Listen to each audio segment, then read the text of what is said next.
ውድ ወዳጆቼ በፓኪስታን በሚገኝ በአንድ አካባቢ ውስጥ የተፈጠረውን ክስተት ሰዎች በአይናቸው ካዩ በኋላ እንኳ ለማመን የከበዳቸው ገጠመኝ ሆኗል። ይህንን አስፈሪ ትዕይንት በራሳቸው አይን የተመለከቱት ጎረቤቶች ፈጽሞም የሚረሱት ጉዳይ አልሆነም። ሚስተር ራፊቅ ከጠፋ ሳምንት ሆኖታል። ጠፋ ብሎ የፈለገውም የለም፣ ያለበትንም የሚያውቅ የለም። ድንገት ሁለቱ ሴት ልጆቹ የአባታቸውን መሞት ለአካባቢው ነዋሪ ይፋ አደረጉ። በኋላ ሬሳው ከቤት ውስጥ ሲገኝ በስብሶና መጥፎ ጠረን እያወጣ ነበር። ሬሳው የነበረበት ሁኔታ በጣም አሳዛኝ ስለነበረ ማንም ሰው አጠገቡ ሊቀርበው እንኳ አልደፈረም። ማንም ሰውም ሬሳውን ለመቅበር ስላልመጣ ሁለቱ ሴት ልጆቹ ራሳቸው ሬሳውን በትከሻቸው ተሸክመው ወደ መቃብር ስፍራው ሄዱ። የሚስተር ራፊቅ 3 ወንድ ልጆች የሚኮራባቸው ልጆቹ የት ነበሩ? ያኔ የሚያውቅ ማንም የለም። አባታቸው ዕድሜ ልኩን ሲጠየፋቸው የነበሩት ሴት ልጆቹ እንደ ሰው እንኳ ቆጥሯቸው የማያውቃቸው ልጆቹ ከቸልታና ከስቃይ ውጭ ምንም ነገር ሰጥቷቸው የማያውቀው ሴት ልጆቹ ሊቀብሮት መጡ። በመቃብር ስፍራው መንገድ ላይ ያሉት ሰዎች በመገረምና በመደነቅ ተመለከቷቸው። በአይናቸው ላይ ጥያቄ ነበረ። ሚስተር ራፊቅ ምን አይነት ወንጀል ቢሰራ ነው ከሞተ በኋላ ማንም ሰው ደንታ ያልሰጠው? ሬሳውስ ለምን ለቀናቶች ተጥሎ ቀረ? ለምንስ የእርሱ ቀብር ላይ ሰዎች መምጣት አልፈለጉም? ወደዚህ አይነት አሳዛኝ መጨረሻ የመራው ሚስተር ራፊቅ ምን አይነት ኃጢአት ቢፈጽም ነው? ሙሉ ታሪኩን ስታዳምጡ ትንቀጠቀጣላችሁ። ስለዚህ ቪዲዮውን እስከ መጨረሻው ድረስ ተመልከቱ። ቪዲዮውንም ላይክ አድርጉ። ለቻናላችን አዲስ ከሆናችሁም ሰብስክራይብ አድርጉ። የደውል ምልክቱንም በመጫን የምንለቃቸውን አዳዲስ ነገሮችን ያገኙ። አሁን ወደ ዋናው ታሪካችን እንግባ። አሰላሙ አለይኩም ውድና የተከበራችሁ ተመልካቾቻችን፣ ወዳጆቼ፣ ሚስተር ራፊቅ ልበደንዳና ሰው ነው። በዕድሜ ዘመኑ ሁሉ ሴቶች በእርሱ ዘንድ ዋጋ ኑሯቸው አያውቅም። እናቱ የሞተችው ከተወለደ ብዙም ሳይቆይ ነበር። እህቶች የሉትም። ያደገውም በአባቱና በአያቱ እንክብካቤ ስር ሆኖ ነው። ነገር ግን የእናቱ አለመኖር በባህሪው ላይ እንግዳ የሆነ ባዶነትን ጥሎበት ነው ያለፈው። ከዛ ባዶነትም ለሴቶች ያለው ጥላቻ አደገ። ለሴቶች ምንም አይነት ክብር የለውም። በእርሱ አይን ሴቶች ከቤት እንስሳትን በታች ያነሰ ቦታ ነው ያላቸው። ወጣትነት ዕድሜው እንደጀመረም ተሰሚነቱ፣ ሀብቱና መልኩ በአካባቢው ላይ ታዋቂ ሰው አደረገው።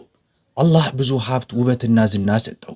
ነገር ግን እነዚህን ጸጋዎቹን በትክክለኛው መንገድ ከመጠቀም ፋንታ ያለ አግባብ ይጠቀማቸው ጀመረ።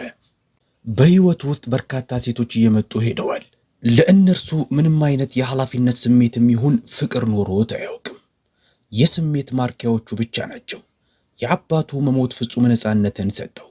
ከዛም ዛሪና ቤገም የምትባል አንዲት ድሃ ሴት አገባ። ይህች ሴት ቤተሰብ አልነበራትም።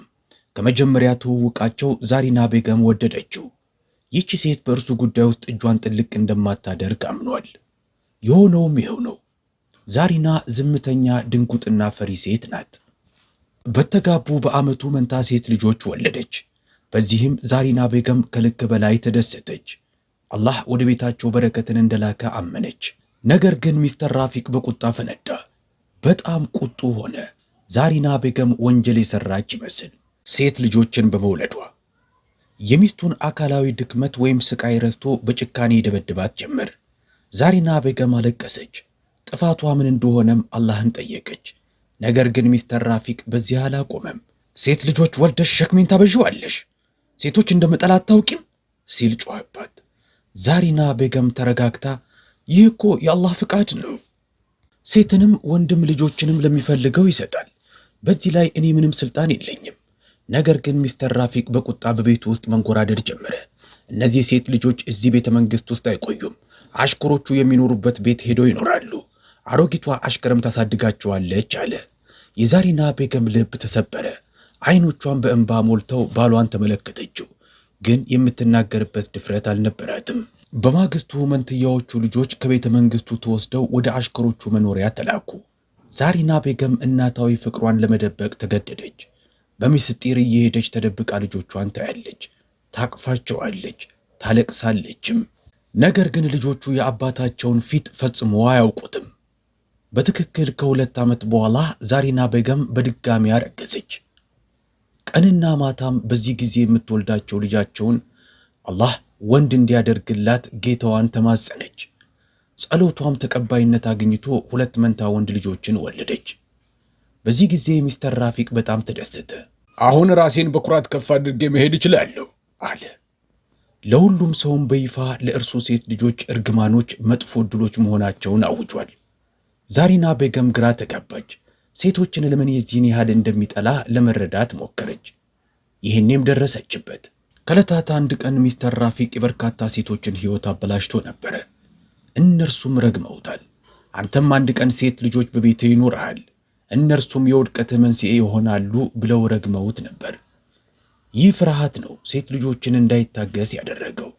ጊዜ መሄዱን አላቁመም። ዓመታቶች አለፉ። እነዛ ችላ የተባሉት የሚስተር ራፊቅ መንትያ ሴት ልጆች ማደግ ጀመሩ። ምን ወንጀል እንደፈጸሙ የሚያውቁት ነገር የለም። የሚያውቁት ብቸኛ ነገር በአባታቸው ዘንድ የማይፈለጉ መሆናቸውን ብቻ ነው። ምንም እንኳ ሚስተር ራፊቅ የሚኮራባቸው እነዛ መንትያ ወንዶች ወንድሞቻቸው ቢሆኑም በመሃላቸው ምንም አይነት ፍቅር፣ ምንም አይነት ቁርኝት አልነበረም። የማይታወቅ ባህሪ ባለው ግድግዳ ዙሪያቸው ተከቧል። በዛ ቤተ መንግስት በአንዱ ጥግ ቆሻሻ በሞላው ትንሽ የአሽከሮች መኖሪያ 2 ትንንሽ ልጆች ቀናቶቻቸውን በአንዲት አሮጊት አሽከር እንክብካቤ ስር ሆነው ያሳልፋሉ። ዛሪና ቤገም እድል በምታገኝ ጊዜ ሁሉ ልጆቿን ለማየት ተደብቃ በሚስጥር ትሄዳለች። ፍቅር ልትሰጣቸው ትፈልጋለች፣ ግን ደግሞ የሚስተር ራፊቅን ቁጣ ትፈራለች። ቀስ በቀስ ልጆቹ የእናታቸውን እንባ መረዳት ጀመሩ። አይኑ ውስጥ ገብተው እንኳ የማያውቁት ያ ሰው ወላጅ አባታቸው መሆኑን ተረዱ። አንድ ቀን ያቺ አሮጊት ሰራተኛ ታመመች። የዕድሜዋ ጫና እነዛን 2 ልጆች ከዚህ በኋላ መንከባከብ አልፈቀደላትም። ከዛም ዛሪና ቤገም በውስጧ በጣም መጨነቅ ጀመረች። ነገር ግን ምንም ማድረግ የምትችለው ነገር አልነበረም። እርሷ ራሷ በየቀኑ እየተዳከመች መምጣት ጀምራለች።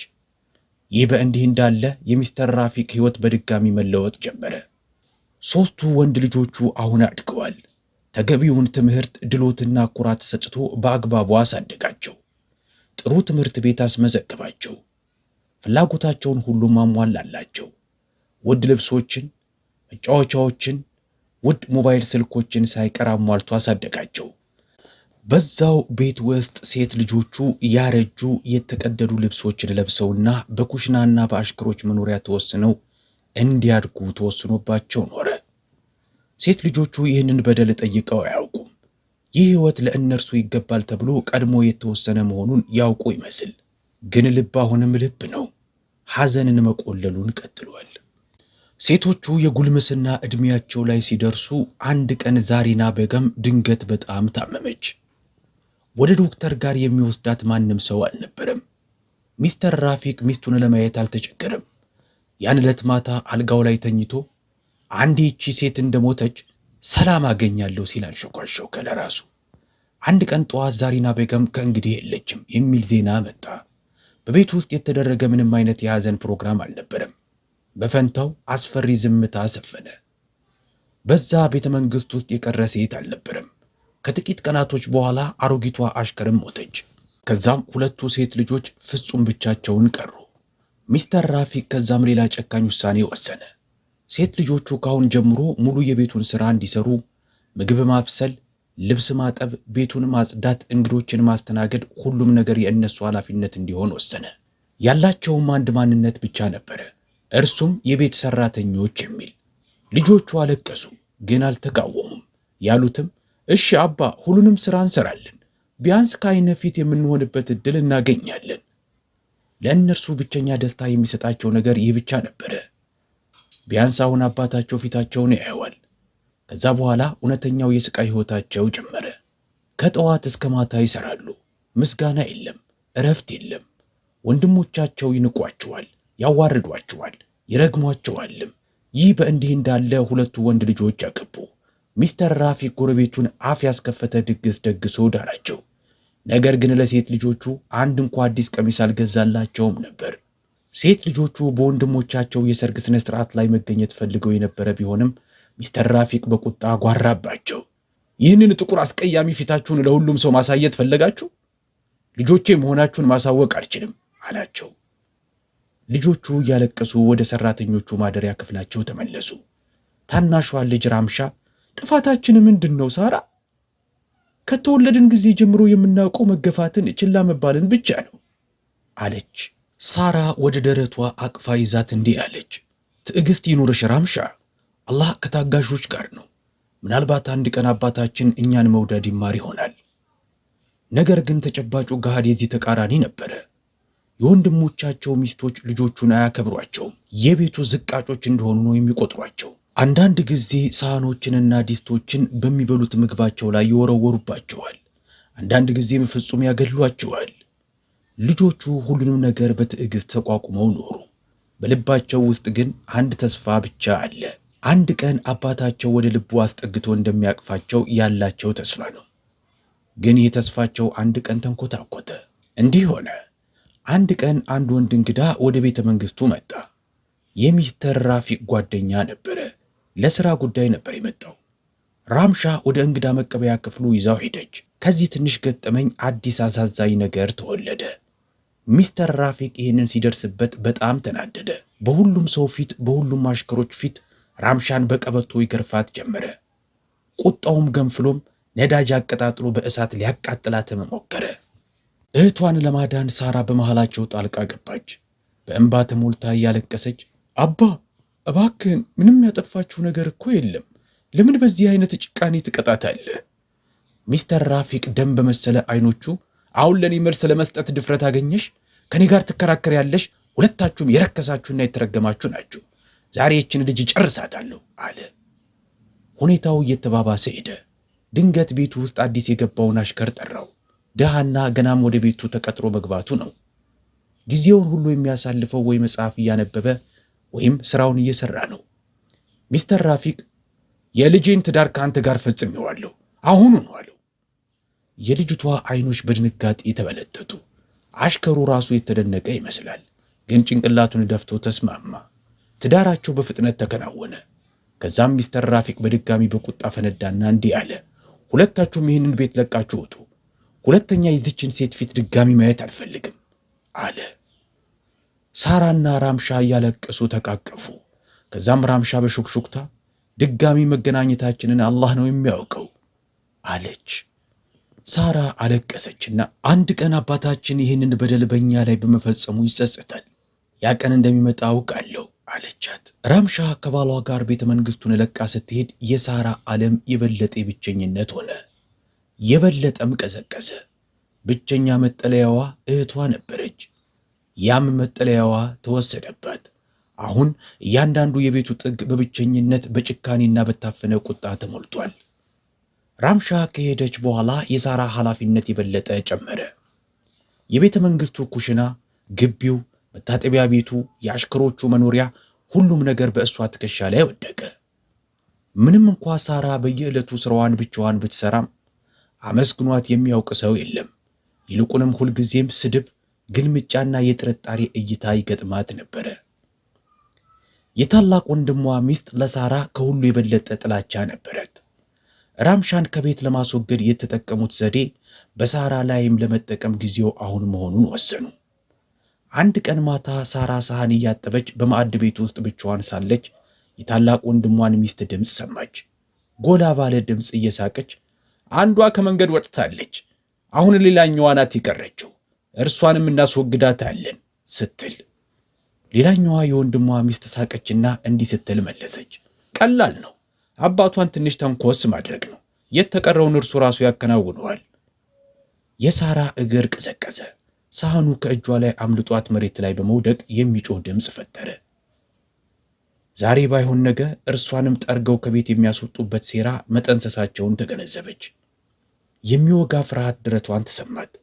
በዚህ ቤት ውስጥ ያሉት ሰዎች ምንም ምሕረትና ርኅራኄ እንደሌላቸው ታውቃለች። ለየትኛውም አለመግባባትም ይቅርታ እንደማያደርጉ የበለጠ ጥንቁቅ ሆነች። ለእያንዳንዱ ተግባር የበለጠ ትኩረት ሰጥታ መስራት ጀመረች። ባገኘችው ሰው ፊት አፏን መክፈት ተወች። ማንም ምንም ቢል መቃወም አቆመች። ግን ጠላት እጅ አይሰጥም፣ አርፎም አይቀመጥም። ትክክለኛውን ጊዜ እየጠበቁ ነበረ። ያም ቅጽበት ብዙም ሳይቆይ ደረሰ። አንድ ቀን ማታ የታላቅ ወንድሟ ሚስት ወንድም ለመጎብኘት ከከተማው ሲመጣ ትልቅ ድግስ ተዘጋጀ። ሙሉ ምግቡን ሳራ ብቻዋን ነበር ያዘጋጀችው። ሳህኑን አጥባ በጨረሰች ጊዜ በጣም መሽቶ ነበረ። ወደ ሰራተኞቹ ማደሪያ ክፍሏ ስትመለስ በሩ በትንሹ ተከፍቶ ተመለከተች። ወደ ውስጥ ስትገባ ውስጥ የቆመ ሰው አየች። የታላቅ ወንድሟ ሚስት ወንድም። አይኖቹ ደም መስለዋል። እንደሰከረ በግልጽ ያስታውቃል። በፍርሃት እይታ ፈጠጠባት። ሳራ ቅዝቅዝ አለች። መጮህ ማልቀስ ጀመረች። መሬት ላይ ወድቃ እጇን አነባብራ ለመነችው። እባክህን ለክብሬ ዘንልኝ፣ ምን አጠፋው አለችው። ግን ሰውየው የፌዝ ፈገግታ በፊቱ ላይ እያሳየ ወደፊት መጣ። ሳራ በሙሉ አቅሟ ጮኸች። ጉሮሮዋ የሚሰነጠቅ ይመስል ነበረ።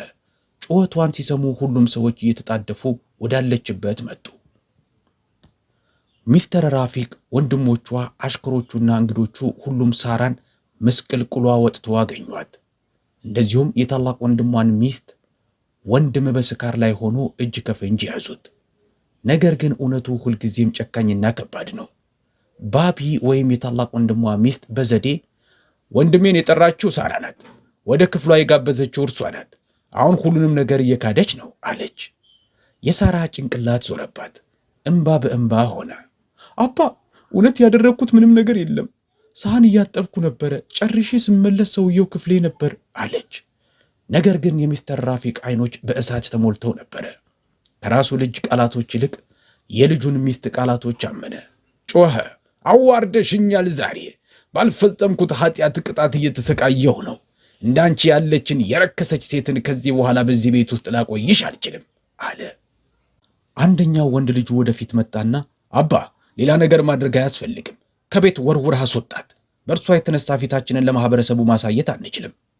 ሁኔታው የበለጠ ከባድ የሆነው ደግሞ ሳራንም ድሮ ለመሸኘት በተወሰነ ጊዜ ነበረ። ይህም የሆነው ከታላቅ ወንድሟ ሚስት ወንድም ከሆነው ከሰካራሙ ከሻሪያር ጋር ነበረ። ሊደፍራት ሞክሮ ከነበረው ሰው ጋር አሁን ባሏ እንዲሆን ወደፊት ተገፍቷል። የሳራ ነፍስ ተንቀጠቀጠች፣ ጮኸች። ይህንን ሰው አላገባውም፣ መግደል ከፈለክ ግደለኝ፣ ግን ለእርሷ አሳልፈህ እንዳትሰጠኝ። የሰማት ማንም የለም። ሻሪየር ተስማማ። ምናልባትም ስካሩ ገና ስላለቀቀው ወይም ከስግብግብነቱ በመነጨ ሳይሆን አይቀርም። ከዛም ድቅድቅ ባለው ጨለማ ውስጥ ያለምንም ክብር ወይም ተገቢው ስነ ስርዓት ሳይደረግ ሳራ በግድ እንድታገባው ተደረገች። ከዛም ከቤት አውጥተው ወረወሯት። ሳራ የተሰበረ ልቧን ይዛ በዛ ድቅድቅ ጨለማ ውስጥ በተቃጠለ ነፍሷና በጭንቅላቷ ላይ ተራራ የሚያህል በደልን ተሸክማ በአንድ ወቅት መኖሪያዋ ይመስላት የነበረውን ቤት ለቃ ሄደች። በዛ ቅጽበት ወደ አዲስ ህይወት እየገባች ሳራ ምንም ነገር አልተሰማትም። በልቧ ውስጥ ግን አንድ ሐሳብ ብቻ ያስተጋባል፣ መቼም አልወደድም የሚል። ሻሪያርን በግድ ካገባች በኋላ ድቅድቅ ባለው ጨለማ ውስጥ ሳራ ወደ አዲስ አይነት ጨለማ ውስጥ እየገባች መሆኑ ታወቃት። ሰውነቷ እየተንቀጠቀጠ አይኖቿም ደክመውባታል። የሰራ አካላቷም ቆስሏል። ልቧም በጭቆና ዝሏል። በሀፍረት በመዋረድ ደክሟል። ጋሪው በሚሄደው በእያንዳንዱ እርምጃው ልክ ወደ አእምሮዋ አንድ ጥያቄ እየደጋገመ ያስተጋባል። እውነት የዚህን ያህል ትልቅ ወንጀል ፈጽሜያለሁ? ጥፋቴ ምንድን ነው? ሻሪየር አሁንም ስካሩ አልለቀቀውም።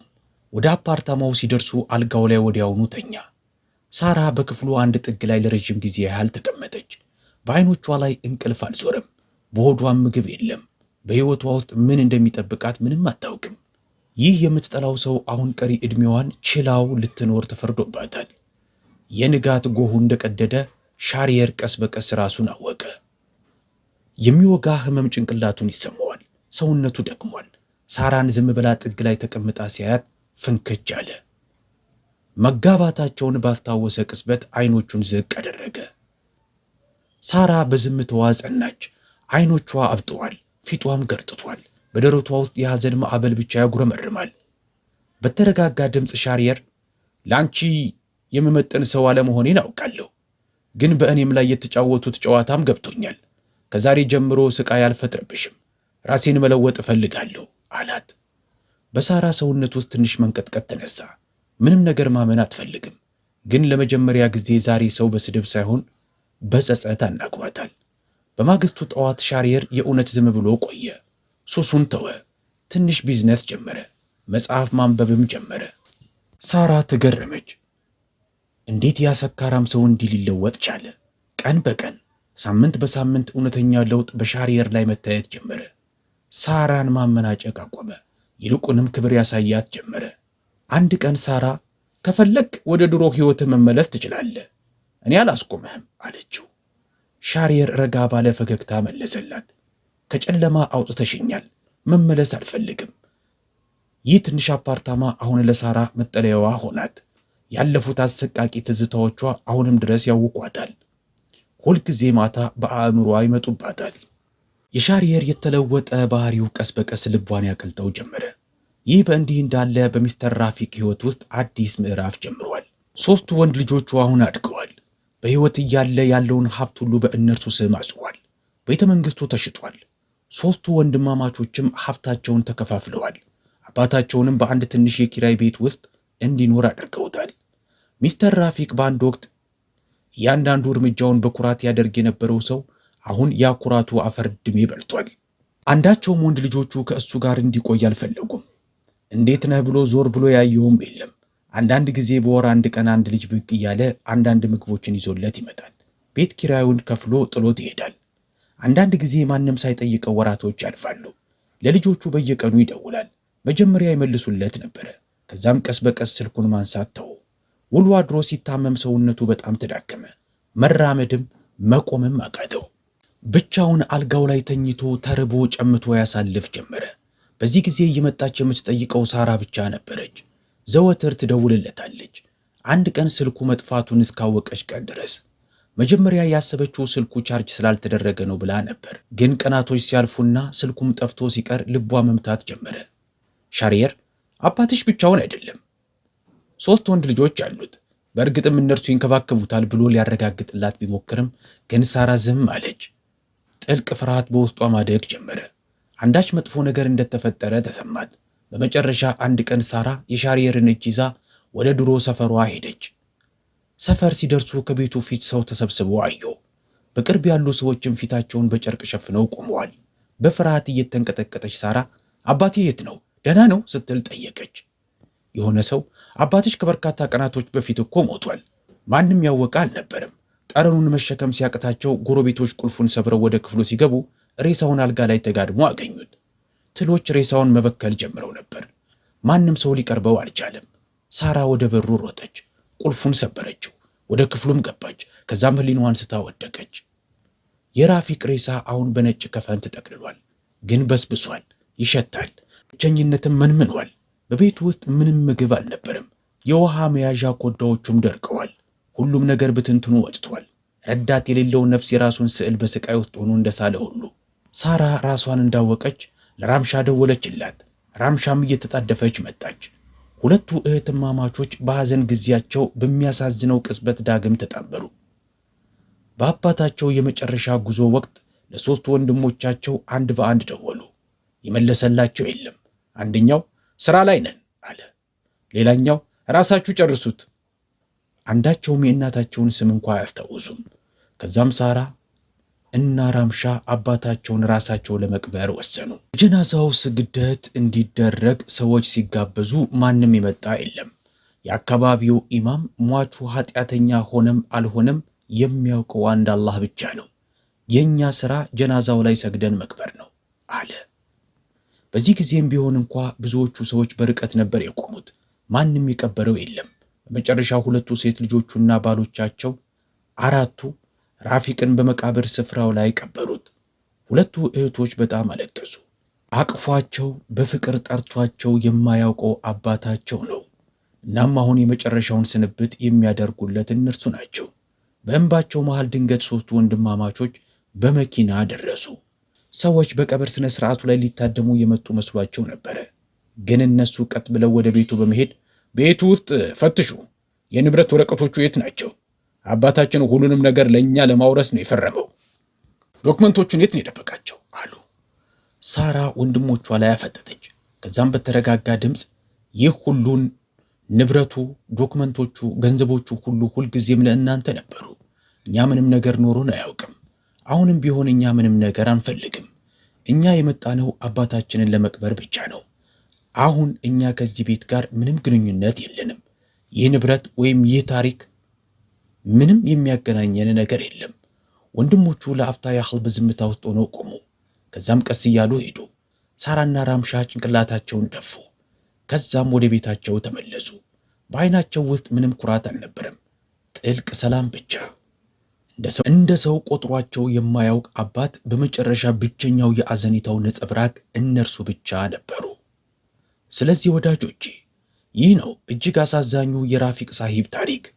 እያንዳንዱን የሕይወቱን ቅጽበት ልጆቹን እያዋረደ ፍቅርን እየነፈገ እንደ ሰው እንኳ ሳይቆጥራቸው ያሳለፈው ሰው በመጨረሻ ግን እነዚሁ ሴት ልጆቹ ሬሳውን ተሸክመው ቀበሩት። ሁሌ የሚኮራባቸው ወንድ ልጆቹ ሬሳው አጠገብ እንኳ አልመጡም። ወዳጆቼ አላህ ማንንም ሰው ለዘላለም በስልጣን ላይ እንዲቆይ አይፈቅድለትም። ዛሬ ባይሆን ነገ የሰራውን ያገኛል። ስለዚህ ሕይወታችሁን በጥላቻ በቅናት ወይም በእብሪት ሳይሆን በፍቅርና በፍትሃዊነት ኑሩ። አላህ ሁላችንንም ይምራን፣ አሚን። በኮሜንት ላይ ስለዚህ ቪዲዮ የተሰማችሁን ንገሩን። ለቻናላችንም አዲስ ከሆናችሁ የዚህ አይነት ሌሎች ታሪኮችን ለማግኘት ሰብስክራይብ አድርጉ። ከወደዳችሁትም ላይክ አድርጉት። በሚቀጥለው ቪዲዮ እስከምንገናኝ መልካም ጊዜ። አሰላሙ አለይኩም ወራህመቱላሂ ወበረካቱሁ። ራሳችሁን ጠብቁ። አላህ ሐፊዝ።